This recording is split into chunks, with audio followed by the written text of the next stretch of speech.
meconial.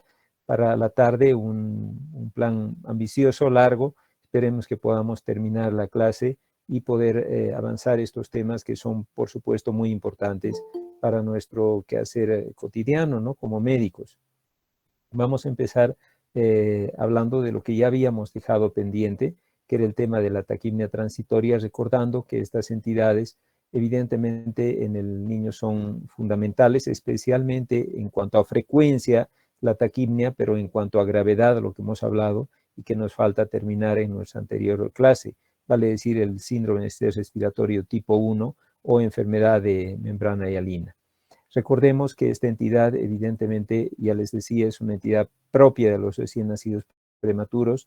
Mientras más prematuro sea el pequeño, mayor posibilidad tenemos de que el niño desarrolle esta entidad y evidentemente ya sabemos que estos niños van a tener una alta posibilidad de morir porque su inmadurez pulmonar les refleja básicamente esa posibilidad, ¿no? Son muy inmaduros, no solo funcionalmente en cuanto al surfactante, que eso se puede solucionar administrándole surfactante, sino también tienen una inmadurez anatómica que dificulta mucho el manejo de estos pequeños pacientes. Por lo tanto, la prevención era esencial y recordemos que en la prevención el evitar las cesáreas innecesarias son importantes porque decíamos que con una cesárea aumenta mucho la posibilidad de una enfermedad de membrana hialina grave. El control de gestación permitirá detectar en forma oportuna aquellas mamás que tienen en riesgo de presentar un parto prematuro y por lo tanto hacerles un tratamiento pre-referencia y referirlas, por supuesto, oportunamente. Ya cuando estamos en el periodo prenatal haciendo la valoración, el hacer una monitorización fetal y una evaluación completa, ecográfica, inclusive a la mamá, será muy importante. Ahí veremos lo que les decía, la necesidad, por ejemplo, de un cerclaje o el uso de progesterona, de magnesio o la tocólisis, que era esencial para evitar un parto prematuro. Si ya la situación es muy riesgosa, por supuesto, a partir inclusive un poco antes de las 24 semanas, 22 semanas, ya podremos administrar surfactante hasta las 34 semanas. Decíamos que después de las 34 parece innecesario porque obviamente el organismo a esta edad, 34 semanas, ya es capaz de producir surfactante, entonces no hay necesidad de una administración exógena. Y, o sea, administrar betametasona para que produzca surfactante. Ya no hay necesidad porque ya tiene suficiente, ¿verdad? Entonces no necesita el estímulo. La reanimación oportuna, les decía, es fundamental. Ahí habíamos insistido en la necesidad de la ligadura tardía, que sería más o menos al minuto de vida, pero por supuesto, si el paciente está crítico, probablemente no podamos esperar tanto tiempo. Hay un criterio que ustedes ven en la imagen, que es el ordeño del cordón umbilical, que no es recomendable. Durante mucho tiempo, hasta hace 1 o 2 años, se ha insistido en el ordeño del cordón para agilizar la ligadura, que es exprimir el cordón hacia el lado fetal, hacia el cordón umbilical, para mandarle la sangre que queda en el cordón, pero esto se ha visto que puede tener un mayor riesgo inclusive para el niño. Y después de que ha nacido, inmediatamente lo colocamos en la bolsita de plástico para evitar la pérdida de calor por transpiración y por supuesto pérdida de calor, e iniciamos, si el niño respira, un CPAP. Si no respira, pese a lo que acabamos de hacer, pues lo que habrá que hacer es ventilación a presión positiva intermitente, pero en presiones bajas, ¿no es cierto? Habíamos dicho que empezamos de 30 milímetros de mercurio de presión y podremos ir aumentando en caso de necesidad. Recordemos que no nos podemos guiar necesariamente por el movimiento torácico, porque se ha visto que en niños que no mueven mucho el tórax con la ventilación a presión positiva, igualmente puede estar entrando muy bien el aire. Por lo tanto, no se guíen por el movimiento torácico que genera en el prematuro la ventilación a presión positiva, sino por la auscultación pulmonar. Este es un concepto interesante e importante, puesto que siempre les he comentado de que en ventilación a presión positiva intermitente, una guía de que esta es efectiva, vale decir que entra bien el aire, era el movimiento torácico, pero no así en prematuros. No podemos tomar ese criterio como valedero para este grupo etario. Ahora bien, ¿cuánto debemos administrar de oxígeno si es que estamos dando, por ejemplo, una ventilación a presión positiva continua, un CPAP, a un niño? tratar en un niño prematuro de menos de 28 semanas gestacionales de dar un 30% de FiO2. Si el niño es un poco más grandecito, ¿no es cierto?, le daremos seguramente a 30, de 21 a 30, si es que está, de 28 a 31, y por supuesto más de 31 semanas oxígeno ambiental. La administración del surfactante actualmente solo se hace en una circunstancia profiláctica, cuando vemos que el niño requiere un CPAP, y se hace en niños extremadamente prematuros, y es muy cortito, intubar, colocar el surfactante, nuevamente extubar y seguir con el CPAP. Es un procedimiento que se llama el ENSURE y que evidentemente se ha demostrado de mucha utilidad para los muy prematuritos.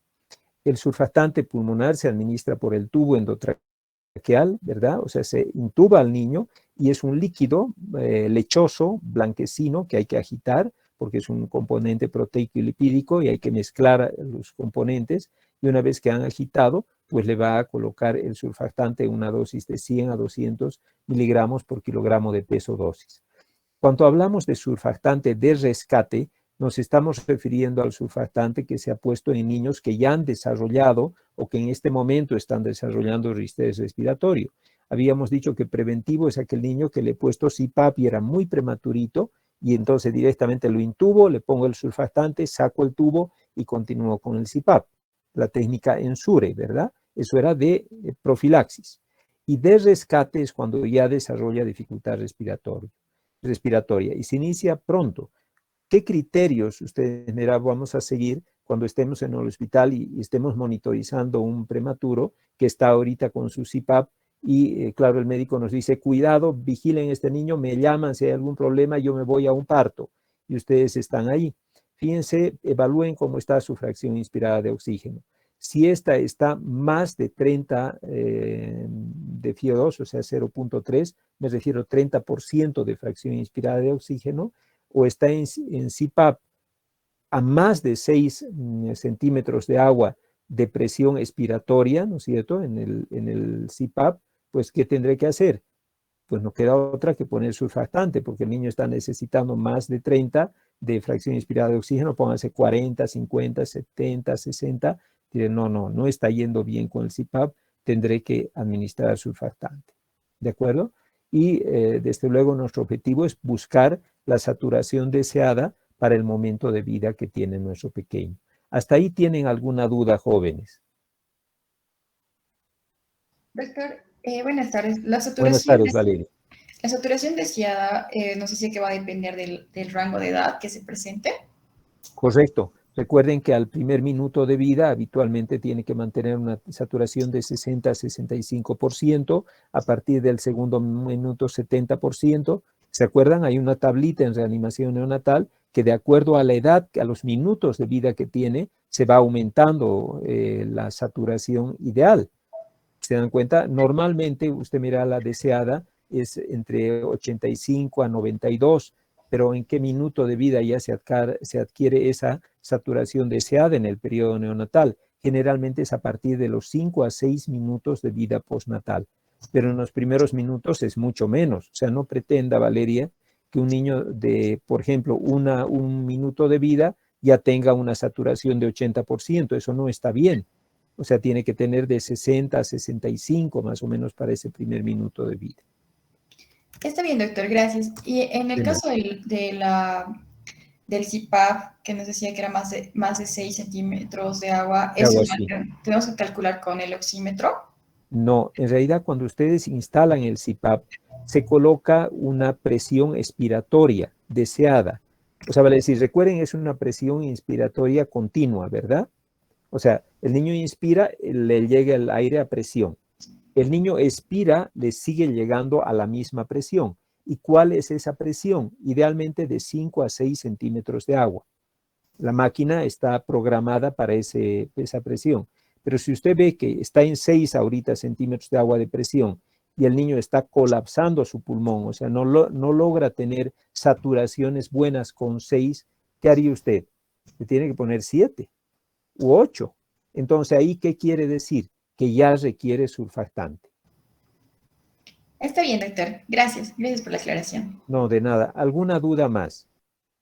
¿Tienen alguna pregunta? Por favor, no se queden con la duda.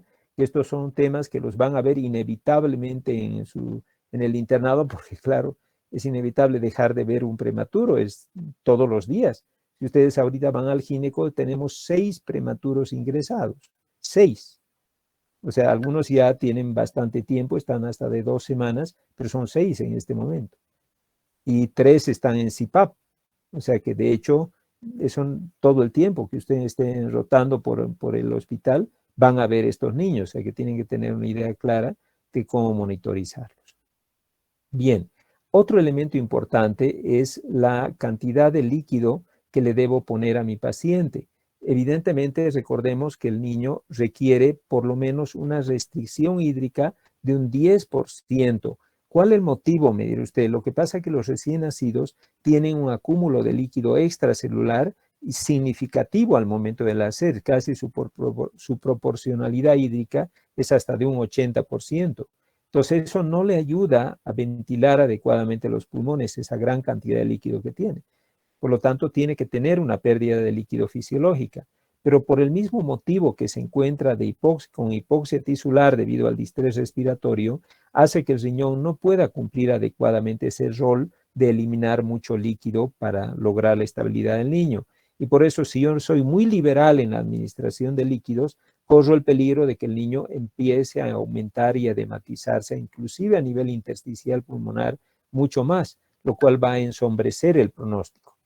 Por lo que se recomienda de que los líquidos en la primera hora de vida se administren de 65 a 75 ml por kilo. Mira, doctor, ahí no vemos ninguna restricción, porque normalmente la restricción nosotros le hemos hecho de 40 a 50, recordarán cuando hablábamos de la asfixia perinatal. Lo que pasa, recuerden que aquí estamos hablando de prematuros extremos. ¿Eso qué quiere decir? Que un requerimiento normal de un prematuro extremo en el primer día de vida es hasta 100 ml por kilo. Y ustedes están dando de 65 a 75 ml por kilo. O sea que sí están haciendo una significativa restricción hídrica. ¿De acuerdo? Ahora bien, cuando hacemos el control del niño, lo que pretendo es lograr un balance hídrico negativo. O sea, vale decir, el balance hídrico es la relación que guardan los ingresos y los egresos. Cuando yo estoy haciendo una evolución en neonatología, siempre, cada turno, en cualquier área de pediatría, inclusive que se encuentren ustedes, deben hacer balances hídricos. O sea, cuantificar ingresos y cuantificar egresos y sacar la relación. Por ejemplo, en una diarrea, su objetivo es que el balance hídrico sea positivo, ¿no es cierto? Lógicamente, porque quieren que el niño engorde. Pero en estos pacientes que tienen exceso de líquido, ¿cuál será nuestro deseo? ¿Que el balance sea positivo? ¿El balance hídrico sea positivo, o sea, gane líquido, o sea negativo, pierda líquido? Negativo. Negativo, doctor. Negativo, por supuesto, muy bien, eso es lo que tenemos que lograr. Por lo tanto, cuando hagan ese cálculo, siempre tienen que tratar de ver que el niño esté perdiendo peso. Ese es un elemento importante. ¿Cómo saber si la pérdida de peso es muy significativa? Cuantificando muchas veces también la orina y valorando la pérdida de peso que tiene el paciente. Siempre el balance hídrico lo relacionamos mucho con el peso diario del paciente. Y es más, cuando ustedes estén en unidades de cuidados intensivos pediátricos, no hablo ni siquiera de neonatos, se hace cada 8 o cada 12 horas el pesaje del paciente, justamente para lograr entender si el niño está ganando o perdiendo peso. Otro elemento importante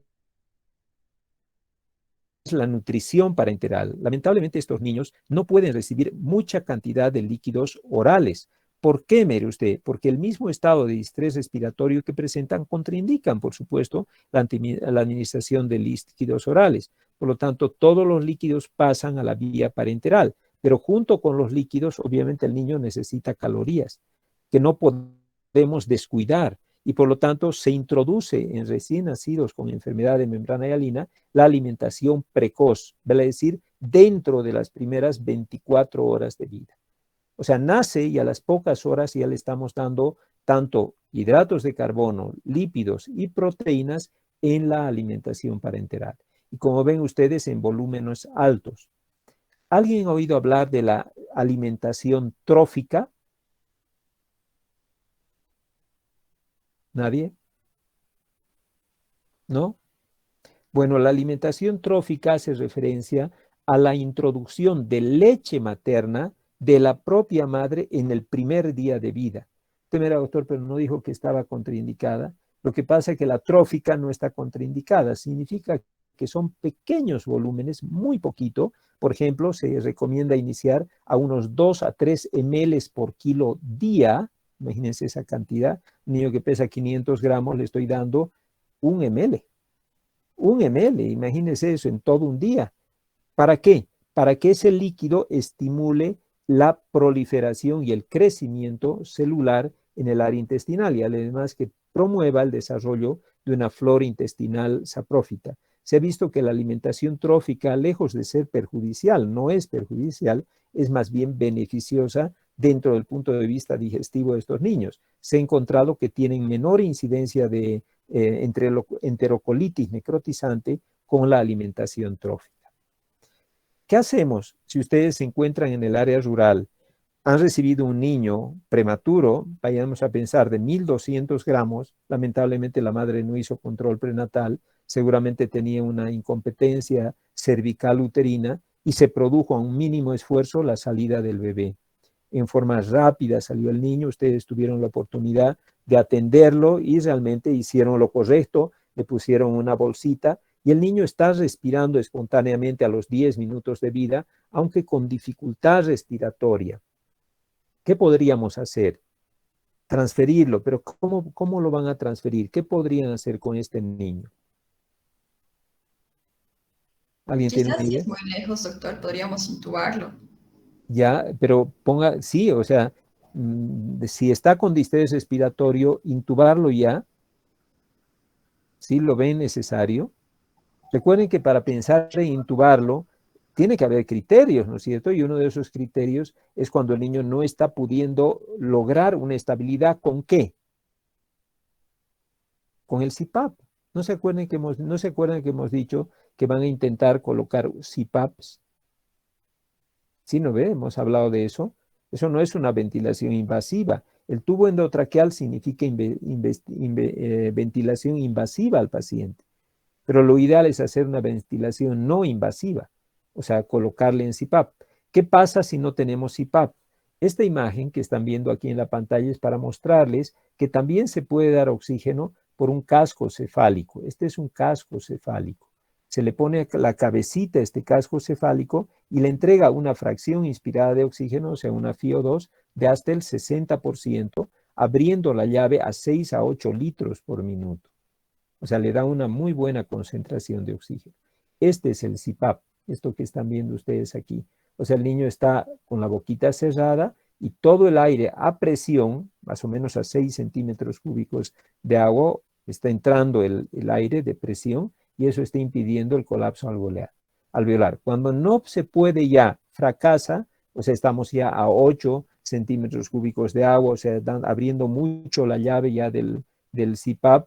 ¿Qué habrá que hacer? Ahí sí pueden proceder a hacer esto que están viendo aquí, que es conectar al niño a una máquina, ya sea una bolsa inflada por flujo en forma intermitente o un ventilador mecánico para que pueda subsistir el pequeño. ¿Alguna duda que tengan hasta ahí? ¿Tienen alguna pregunta? ¿No hay dudas? Doctor, en caso de que necesitemos trasladar al niño y sea todo lejos, entonces, y no podemos conectar a este tipo de máquinas, entonces, ¿qué podríamos hacer? Bueno, lo que les decía, ¿no es cierto? Un casco cefálico que le lleva a dar por lo menos un 60%. ¿Cómo haría usted el casco cefálico en la posta si no puede, Valeria? Mm, Es un casco en su cabeza. ¿Cómo lo haría? no sé, quizás me daría algo de plástico para que no... Claro, una botella grande, ¿no es cierto?, de plástico, usted puede partirla, abrir su base, hacerle como un arco, ¿no es cierto?, para que entre ahí su cuellito y le pone, piense usted, la cabeza de este niño va a medir este tamaño. Si es un prematuro, así más o menos medirá la cabeza, unos 5 centímetros, entra perfectamente en cualquier recipiente grande, ¿verdad? Y le pone por ahí un huequito también para que entre el oxígeno. y deja la tapa de arriba del frasco abierta. ¿Para qué? Para que el dióxido de carbono, que es más pesado, fluya a la parte superior y el oxígeno se asiente a la parte inferior. Entonces, esa es la forma de hacerlo hasta que pueda referir. El casco cefálico, les repito, le da un 60%. Ahora usted me dirá, doctor, no tengo esa posibilidad, directamente lo quiero referir ya. Podría hacer un uso de un catéter nasofaríngeo, se puede utilizar. Eso le está dando FiO2 hasta de un 60, 80, 100%. O sea, es más agresiva, evidentemente, pero le da una alta concentración de oxígeno. Y si hace una parada respiratoria, ¿cómo haría para darle oxígeno? No tiene tubo endotraqueal, no tiene laringoscopios. ¿Qué hace, Valeria? Quizás podría hacerlo del CPAP a mayor presión. Pero no, ¿cuándo hemos dicho que está contraindicado un CPAP? Ah, sí, sí, sí, Si el doctor. niño no respira, no le puede poner CPAP. Si no, imagínense qué va a pasar con el niño, se va a morir. Si no respira, no puede meter ese aire.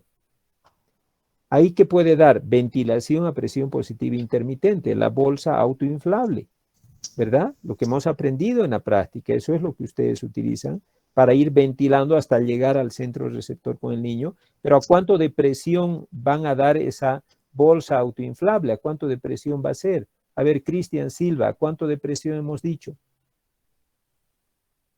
No recuerdo el dato, doctor.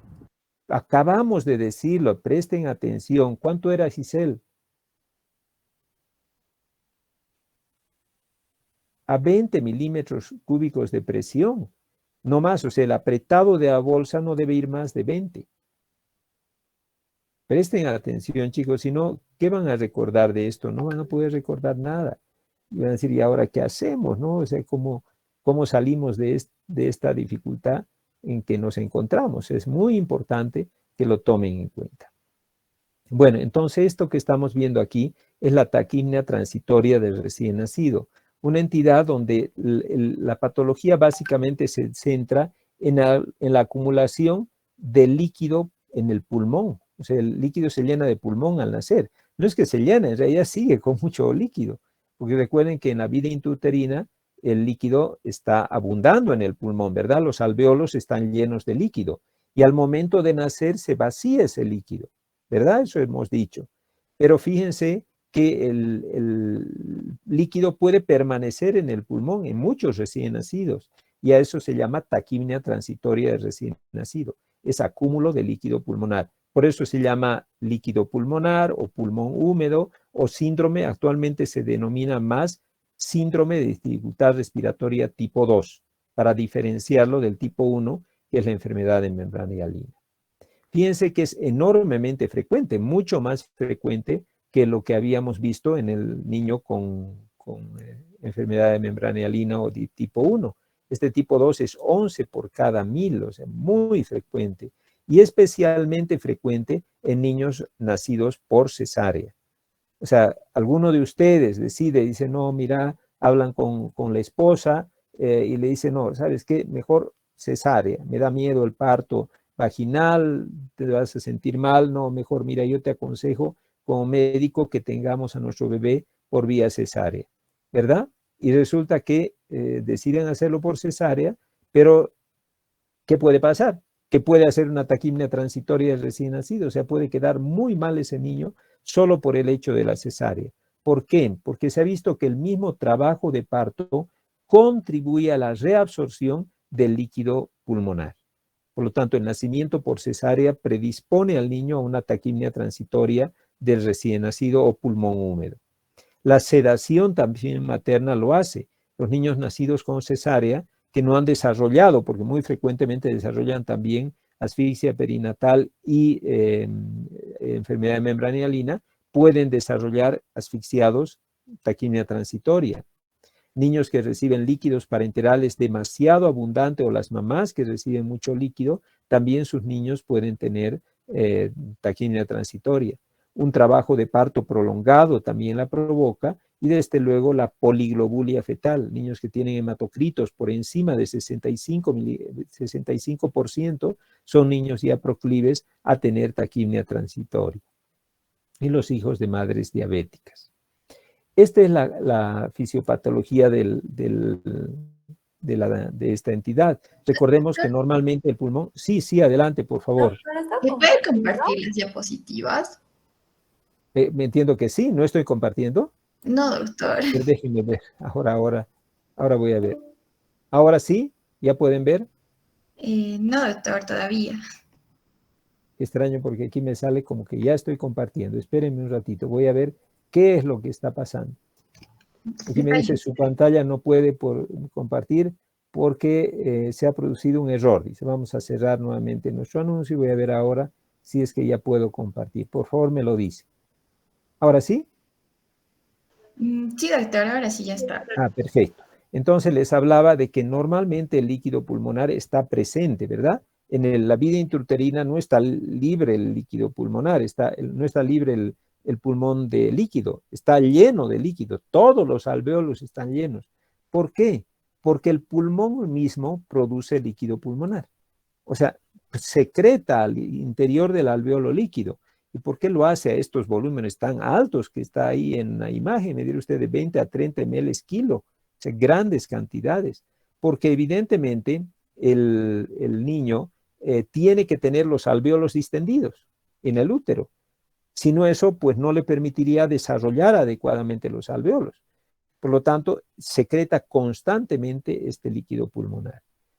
Y evidentemente ya al momento del nacimiento se va reabsorbiendo el líquido. Uno de los papeles más importantes para la reabsorción del líquido se produce por las primeras inspiraciones, que son enérgicas, ¿no es cierto?, que empujan el líquido al interior del pulmón, vale decir, a la zona intersticial, y son recogidas por la circulación linfática y luego pasan a la circulación venosa pulmonar. Sin embargo, también se ha demostrado que el trabajo de parto mismo puede contribuir a ese papel de reabsorción de líquido, porque los mecanismos de estrés le permiten reabsorber el líquido. Inicialmente, entonces, en la vida intrauterina, la tendencia es de que el niño tenga un flujo mayor de sodio y calcio y agua al interior del alvéolo, al interior del pulmón. Pero al nacer, esto por el estrés se invierte y más bien existe lo contrario. El líquido pulmonar se reabsorbe y sale hacia el exterior. Pero lamentablemente esto no siempre se produce y por lo tanto lo que hay es un líquido pulmonar excesivo. Ahora bien, ¿cómo se va a manifestar esta entidad que tiene lleno de agua el pulmón? Se manifiesta por taquipnea, por eso se llama también taquipnea transitoria del recién nacido. Pero esto ya se ha dejado de usar como término. ¿Por qué? Porque se ha visto que son niños que no solo tienen taquipnea, sino que tienen dificultad respiratoria. O sea, Silberman que puede ir desde 2 hasta 10. O sea, pueden estar con mucha dificultad respiratoria. ¿De acuerdo? Entonces, las respiraciones intercostales, subcapsales, movimientos tóraco-abdominales, quejido, todo eso, cianosis, todo eso se ve en niños con taquipnea. Pero tiene una particularidad. Usted ve a un niño con mucha taquipnea, le da un poco de oxígeno para mejorarle y ¡plum!, se pierde, desaparece. Quita usted el oxígeno y otra vez vuelve la sintomatología de dificultad respiratoria. De manera, doctor, entonces un cuadro, si lo analizamos así, que felizmente no es tan severo, o sea que se resuelve bien con el uso de oxigenoterapia coadyuvante en el tratamiento, no invasiva inclusive. Sí, es correcto. O sea, es un cuadro menos grave que la enfermedad de membrana hialina y que se resuelve muy bien con el uso adicional de oxígeno. ¿Y hasta cuánto tiempo? Hasta 3 a 4 días puede estar el niño con una taquipnea transitoria. La radiografía es muy importante para el diagnóstico. Lo que se ve básicamente es el aumento en la trama vascular pulmonar, ¿no es cierto? Y desde luego líquido libre en las cisuras pulmonares. Muy pocas veces llegamos a ver derrame pleural porque ya sería una excesiva cantidad de líquido que no está bien.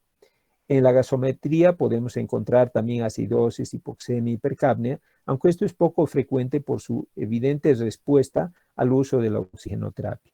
Preocupa siempre a las mamás porque dicen, doctor, ¿por qué se ha internado mi hijito? Porque demanda oxígeno, señora, tiene lo que se llama dificultad respiratoria tipo 2, y eso es grave. ¿Y por qué? Pues porque lamentablemente ha nacido por una cesárea electiva, señora, o sea, se ha decidido sin una causa clara decidir a la cesárea y el niño no estaba preparado para nacer.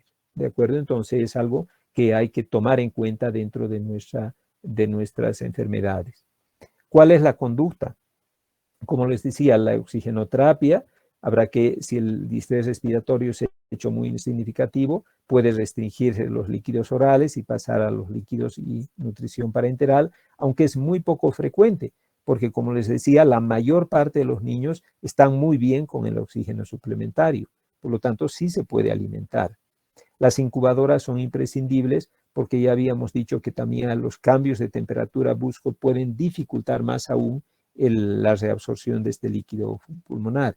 Y como les decía, que se resuelve aproximadamente en 3 a 4 días. El uso de diuréticos, me dirá usted, doctor, parecería lógico, porque si es una cuestión de mucho líquido pulmonar, tal vez el diurético pueda apoyar. En realidad se ha hecho mucho uso de diuréticos, pero realmente no ha dado un buen resultado. Actualmente la terapia probada y efectiva y que es suficiente es la oxigenoterapia. Generalmente, no les digo que nunca he visto una taquipnea con ventilación mecánica, a veces sí se llega a la ventilación mecánica, pero la mayor parte de los niños solo requieren ventilación no invasiva, ya sea el CPAP o en su defecto el Oxyhut, el casco cefálico que les comentaba anteriormente. ¿Alguna duda que tengan en taquipnea transitoria del recién nacido? ¿No hay dudas? A ver, yo les voy a hacer preguntas, porque como nadie me preguntan, pues vamos a proceder a preguntar. Tenemos un niño, un recién nacidito, que viene a la consulta, o sea, nos han llamado para verlo a los 5 minutos de vida. El paciente está con 37 semanas gestacionales, entre 36 y 37, casi a término, nos dice, y resulta que está con un pesito de 2 kilos 100. 200. Para 36 semanas está muy bien el peso.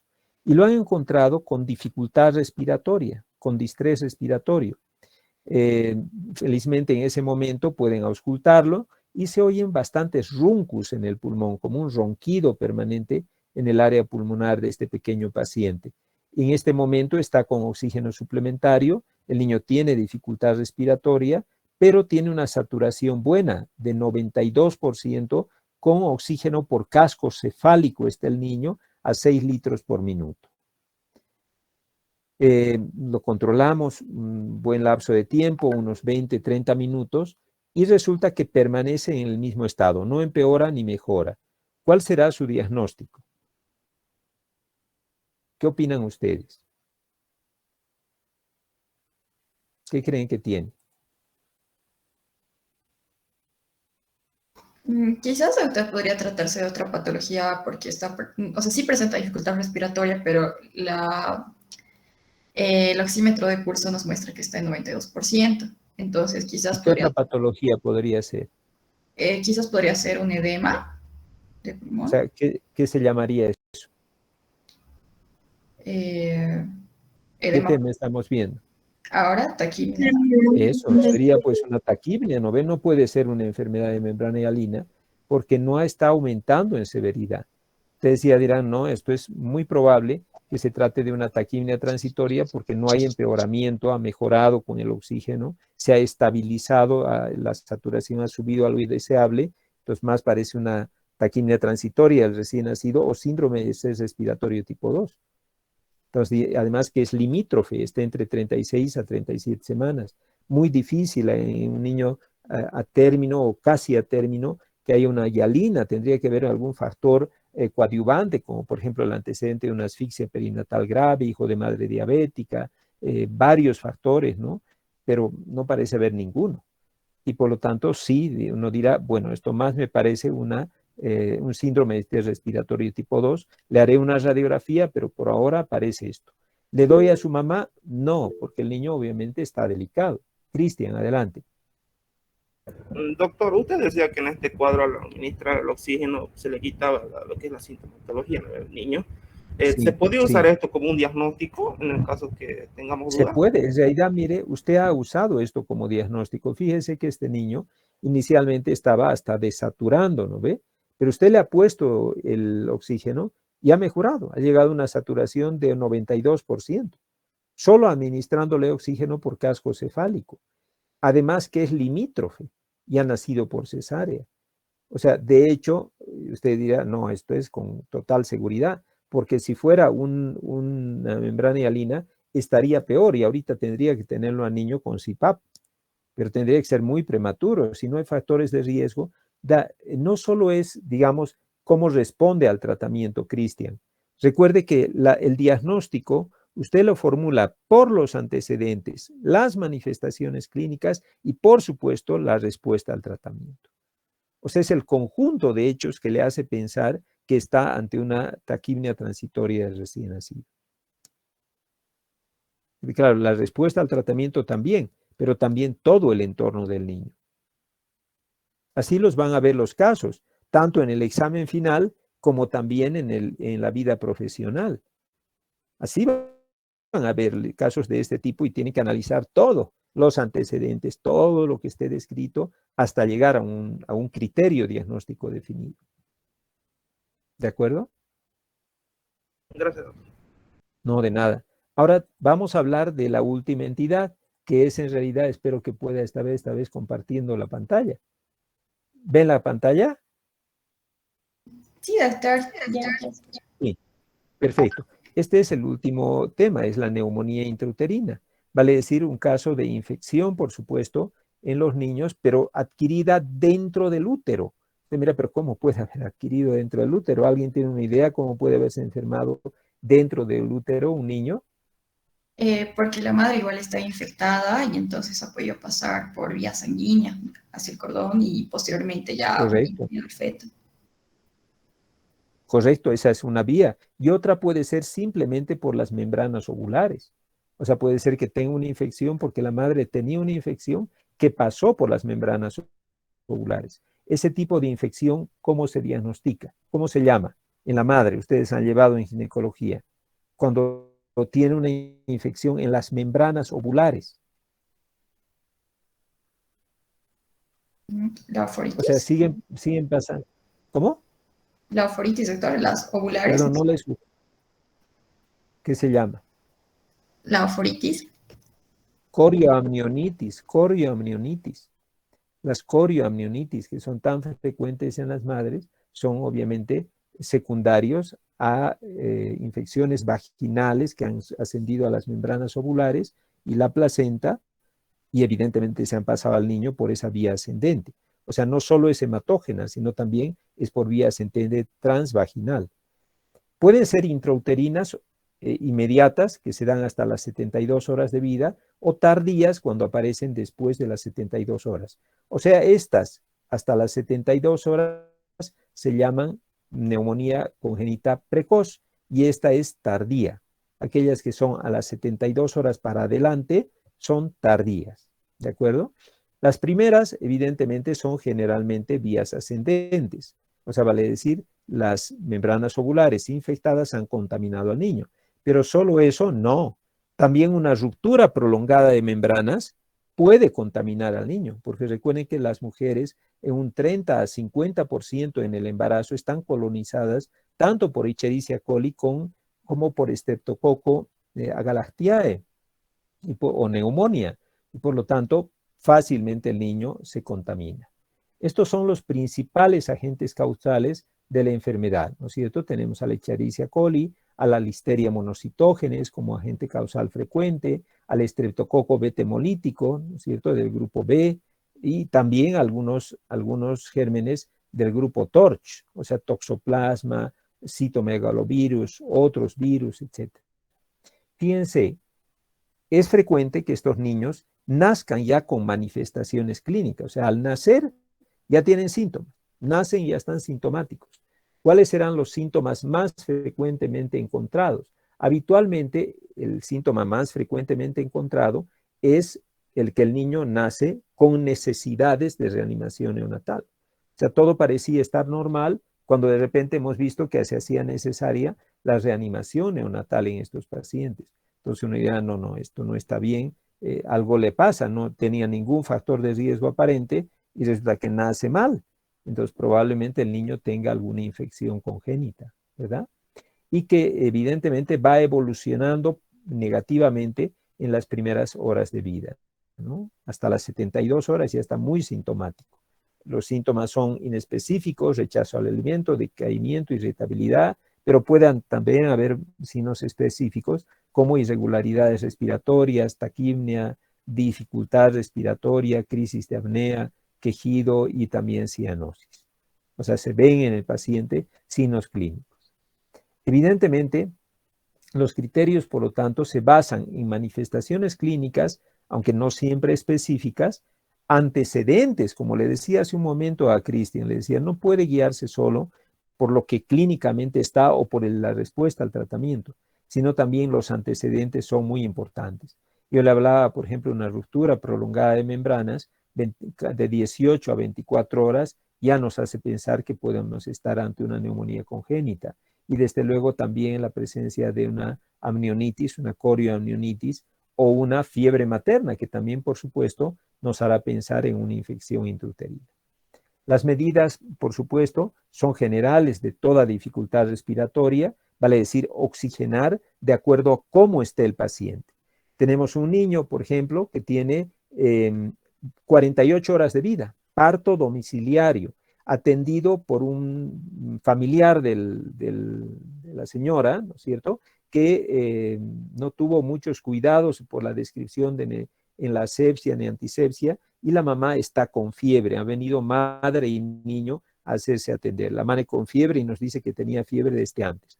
El niño es un niño pretérmino, limítrofe, vale decir, el pequeño está aproximadamente de 34 semanas gestacionales, tiene un peso de 2 kilos exactos y presenta al momento del examen dificultad respiratoria, está con un Silberman de 4 y saturación baja de 80%. El papá nos dice que se puso malito desde las 24 horas de vida y que ahora está cada vez empeorando más. ¿En qué pensaremos? ¿Será una taquipnea transitoria del recién nacido? No, doctor, por los antecedentes que tiene y también por la clínica que está presentando, aparte que el Silberman es de 4 y su saturación está redisminuida. Ya. ¿Qué opina Ariadna? ¿Por qué no podría ser, aparte de lo que ha comentado Valeria, por qué no podría ser una taquipnea transitoria? Por el Silberman, doctor. Pero podría ser grave. También en los niños con taquipnea pueden tener Silberman de 8, 10. Momento de aparición de los síntomas. Este niño no ha nacido mal, ha nacido bien, pero a las 24 horas, según el padre, se ha puesto mal, ha empezado a tener dificultad para respirar y es progresiva. Y no, eso no se da en una taquipnea transitoria, pero tampoco se da en una enfermedad de membrana hialina. O sea, debería estar enfermo desde las primeras 24 horas, porque si le falta madurez anatómica y surfactante, porque ha estado bien 24 horas. Entonces ya usted con esos datos piensa que puede ser una neumonía. Además, los antecedentes que comentaba Valeria, madre febril, el atendido en ambiente domiciliario sin los cuidados adecuados, pues podría ser domiciliario, pero con cuidado. O sea, todo eso nos hace pensar de que sí estamos ante una infección de este tipo, ¿verdad? Ahora, ¿qué hacemos con nuestro paciente? ¿Cuál sería nuestra conducta en este pequeño? Evidentemente habrá que oxigenarlo, ¿no es cierto? Lo primero que yo haré, si estoy en una emergencia, es darle oxígeno en la forma que yo pueda darle, porque satura bajo, ¿no es cierto? Tal vez si estoy en el consultorio externo, oxígeno por catéter nasofaringeo y referirlo rápidamente, por supuesto, con una vía también para tratar de que el paciente esté mejor, ¿verdad? Esas serán nuestras actitudes. Ahí veíamos los gérmenes.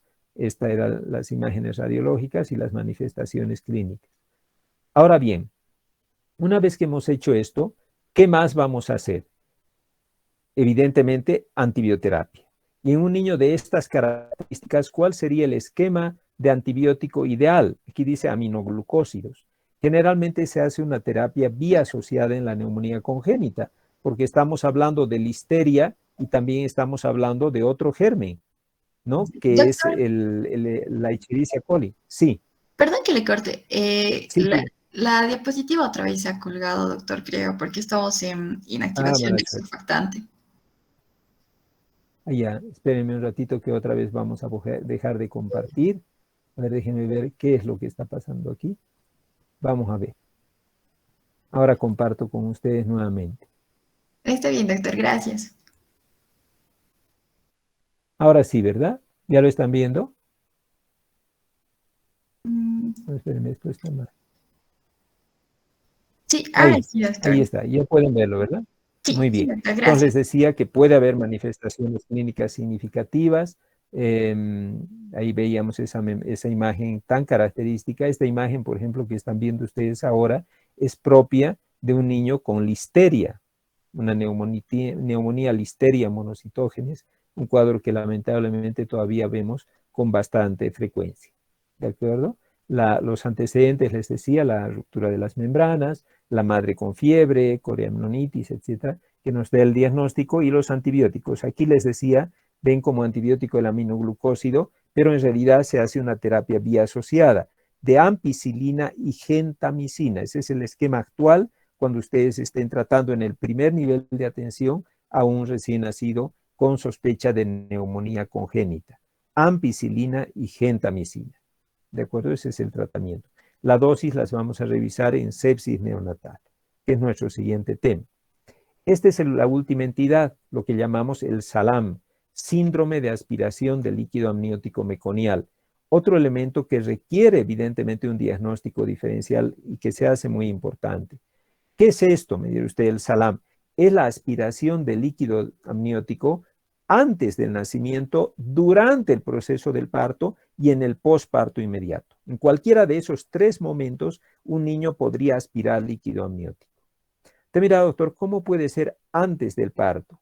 Lo que pasa es que el niño, recuerden ustedes, cuando se está asfixiando, que hace una mayor intensidad de movimientos respiratorios y relaja esfínteres. Por lo tanto, se hace caquita in útero y luego hace intentos de respirar. Y si penetra el meconio en esos intentos de respirar y se mezcla con el líquido pulmonar en el área esofágica, o traqueal también, porque intenta respirar el niño, ¿qué va a pasar? Pues que ya está, se aspiró in útero, ya no hay nada que hacer. Podría ser también durante el trabajo de parto, al tratar de expulsarse, también es defeca y se aspira, o podría ser en posparto. Si no he tenido cuidados de limpiar la boca, puede ser que aspire profundamente y se llene de meconio nuestro paciente. ¿De acuerdo? Fíjense que el 13% de todos los recién nacidos nacen con líquido meconial. O sea, muy frecuente, ¿verdad? No les digo que tengan aspiración, pero el 13% de los recién nacidos normalmente nacen con meconio. El 50% de los postmaduros nacen meconiados. O sea, usted mira, doctor, está diciendo que el 50% de un niño de 42 semanas, por ejemplo, postmaduro, ya es un síndrome de aspiración de líquido meconial. No, estoy diciendo que nace con meconio, pero no necesariamente que es un aspirado meconial. El SALAM, el diagnóstico que están viendo aquí, es cuando el niño se aspira ese líquido a pulmón. No es cuando solo tiene caca, se ha hecho caca antes del nacimiento. O sea que sí, el 5% de los recién nacidos tienen aspiración meconial. O sea, de cada 100 niños que ustedes vean, 5% de ellos van a hacer un SALAM, una aspiración meconial. Entonces, es muy frecuente, ¿verdad? Y desde luego, los que han tenido ya el síndrome de aspiración meconial van a requerir mucho ventilación mecánica y un buen porcentaje de ellos van a fallecer en el momento posterior a su nacimiento. Se da, por supuesto, porque el niño elimina meconio antes de nacer. Ahora, puede eliminarlo normalmente. A veces lo elimina porque llega a tal edad gestacional ya de pasada que ya no, pues ya tiene la madurez suficiente para defecar. Él no va a elegir ahí el momento de defecar. Tengo ganas, pero no voy a hacer caca porque todavía no he nacido. Eso no puede hacer el recién nacido. siente ganas y pues directamente se hace caquita, ¿no ve? No espera a nacer, ¿cómo va a esperar a nacer? Entonces se hace caca.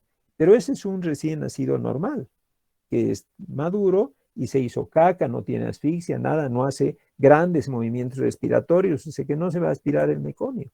Por lo tanto, este niño probablemente esté totalmente sano y esté feliz, ¿no es cierto? No hay ningún problema con el pequeño. Distinta es la situación de aquel niño con meconio, pero que esté enfermo. Por ejemplo, un asfixiado grave hizo un desprendimiento placentario, le empezó a llegar poco oxígeno y se hizo caca, ¿no es cierto? ¿Y qué va a haber en ese paciente?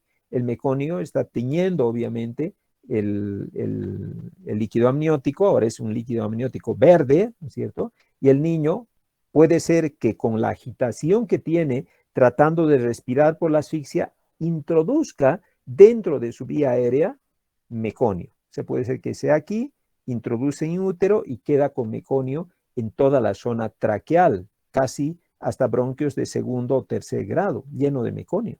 Puede ocurrir así. O puede ser que está tan deprimido que no respira nada, pero al momento de nacer no hemos hecho nada y le hemos metido ventilación a presión positiva y estaba en su boca lleno el meconio, brum, se entró hasta adentro y por lo tanto hizo una aspiración meconial. Ambos niños, ¿qué puede pasar? Que obviamente el meconio al respirar se entre hasta la parte periférica del pulmón, generando una obstrucción parcial, ¿no es cierto? Un mecanismo valvular que va a permitir la entrada de aire, pero no permite su salida. Y por lo tanto habrá un gran atrapamiento aéreo y se producirá un neumotórax. O sea, el alveolo se va distendiendo porque entra y no puede salir, se distiende tanto que ¡pum!, revienta. Y al reventar el aire se va hacia el intersticio y luego se va a la pleura, provocando un neumotórax, ¿verdad?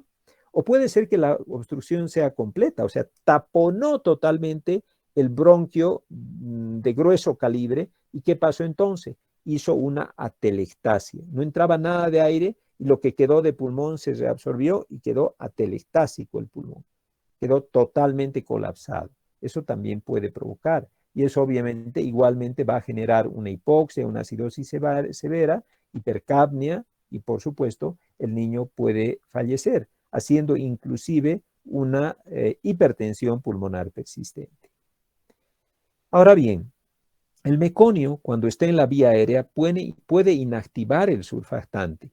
O sea, vale decir, el surfactante, que es una sustancia proteica lipídica, puede ser inhibida por la presencia de meconio, de caquita, dentro del pulmón. Y por lo tanto, obviamente el niño va a desarrollar, aparte de la aspiración meconial, una atelectasia por falta de surfactante. También impide su distribución dentro del pulmón. O sea, el meconio hace que no se pueda distribuir alrededor del alveolo. Hace que disminuya la viscosidad del meconio y por lo tanto hay una tendencia marcada al colapso. Y desde luego, al haber una inflamación por este producto químico en el pulmón, evidentemente las citoquinas van a inactivar completamente al meconio. Todo eso puede, por lo tanto, provocar el meconio dentro del pulmón, asociándose en consecuencia una atelectasia debida también a falta de surfactante. ¿Qué notamos en el paciente? Lo primero que notamos obviamente es que el líquido es meconial y que el niño nace mal. Tiene un Apgar muy bajo, desarrolla rápidamente una dificultad respiratoria, cada vez peor, peor, peor, hasta que el niño ya no puede realmente respirar. Y vemos estas imágenes con microgranulares en el pulmón y algunas realmente hasta consolidantes, pero con áreas, como ven en la base de este pulmón derecho, de hiperinsuflación. Y es por supuesto llamativa la dificultad respiratoria que presenta el paciente. Las medidas son por supuesto preventivas, tratando de evitar los embarazos posttérmino, control prenatal nuevamente, en la monitorización cardiofetal urgente, ¿no es cierto? Se ha hablado mucho de la amnioinfusión, o sea, infundir solución fisiológica in útero para lograr un poco que la viscosidad del meconio no sea tan marcada y que no pueda obstruir al niño en su respiración. Realmente no se ha demostrado utilidad en la amnioinfusión, por eso está todavía en fase de dudas. La mayor parte de la literatura comenta que en lugares donde no haya muchos recursos para tratar al niño, probablemente se podría utilizar. la reanimación apropiada. ¿Creen ustedes que habría que hacer algo al momento de nacer si está meconiado espeso el niño? Sí, doctor. ¿Qué podríamos hacer? Aspirar, Gino, adelante. aspirar las ¿Perdón? secreciones. Aspirar las secreciones, ese es el primer elemento a hacer. En toda la literatura, incluida la 8ª edición del texto de reanimación neonatal, que ha salido hace un mes y medio más o menos, se comenta de que no se debe intubar al paciente de entrada. No ha demostrado ser efectiva la intubación y la aspiración intratubo al momento del nacer, porque se ha visto que realmente no da resultado. Pero lo que dice Gino es recomendable. O sea, se debe seguir los pasos de atención y el primero de ellos, aspirar las secreciones para impedir que ese meconio que puede estar en la boca penetre al paciente. Evidentemente, la antibioterapia es a veces recomendada porque también el líquido meconiado inhibe la respuesta fagocitaria y migratoria de los neutrófilos, favoreciendo de esa manera las infecciones. Y por supuesto, la sedación es fundamental. Hemos hablado mucho en el prematuro del CPAP. ¿Qué opinan ustedes del CPAP en estos niños? Presión positiva continua de la vía aérea para un aspirado meconial. No es recomendable porque estamos poniéndole una presión positiva continua. Imagínense si el alveolo ya está por sí distendido, si lo distiendo más, ¿qué va a hacer? Va a ser un neumotórax. Eso es peligrosísimo. Debe dar un casco cefálico, sí, si es que logras buena saturación suficiente. O sea, no hay que ser muy agresivos con este niño. Por eso se recomienda inclusive sedarlos para que logremos de esa manera una mejor respuesta. Y desde luego la ventilación mecánica a veces es recomendable. Esta es la ventilación mecánica mandatoria intermitente y sincronizada. ¿Qué quiere decir esto? Porque van a verlo mucho en neonato estos términos: ventilación mandatoria, intermitente, sincronizada. Son sistemas ventilatorios que los engatilla el mismo paciente. O sea, no es la máquina la que le da un ritmo, sino que la máquina se acopla a la respiración del niño, le está ayudando a respirar. Y cuando este mecanismo no resulta, porque aquí ven ustedes los objetivos de la ventilación mecánica mandatoria intermitente, cuando no se logra, ¿a qué se pasa? A la ventilación con alta frecuencia. Esa provoca poco barotrauma y ayuda muy bien a mejorar la oxigenación de nuestros niños. Espero que el tema les haya sido de utilidad. Se los voy a subir lo más pronto posible este tema para que ya lo vayan repasando y para que lean para el miércoles. Nos toca un penúltimo tema que es sepsis neonatal, muy relacionado con este mismo tema que acabamos de avanzar ahora. ¿Alguna duda que tenga? ¿Alguna pregunta? Bien, espero que haya quedado algo claro el tema. Si tienen dudas para la siguiente clase, por favor no duden en preguntar y hablaremos de sepsis neonatal. Que tengan una linda tarde. Hasta luego. Hasta luego, doctor. Hasta luego, doctor. Gracias. Hasta luego. Hasta luego. Hasta luego, doctor.